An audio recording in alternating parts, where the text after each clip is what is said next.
Hey everyone, today I'm doing a quick little tip on the Option Traders Rolling Options Record Keeper. Now this is the spreadsheet that I use for every single options trade in my account.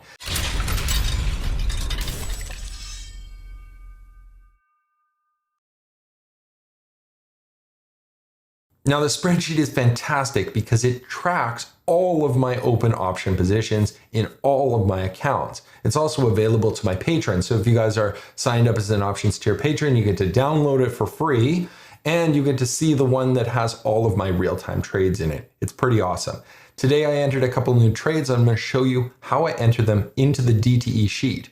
So if you look down at the bottom, we've got the open options DTE. The new sheets that I've entered don't automatically appear like they do on the options A to Z sheet.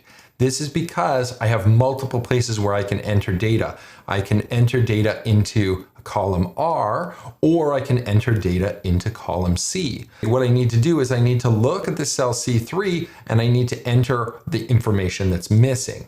I can pick any blank cell. If I just right click and say insert link, then I can just type in the missing sheet. So I can say search for Etsy and May 10th. And as soon as I do that, it disappears from the missing. It creates a clickable link. And when I click on this cell, I can just jump right over to that sheet. And you can see that I have moved to the detail sheet of this particular trade. Pretty slick. So if you're seeing missing sheets, again, right click, insert link, and then QQQ. It's going to be May. I have lots of Q's trades on, so this is going to be May 10th.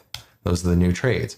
I can use the shortcut command K as well to do the same thing. Once I've entered them, then it takes away the red highlighting because all of these are here, and then I just have to sort by expiration date and it'll put it into the correct order. I hope this tip helped. Let's get rich together.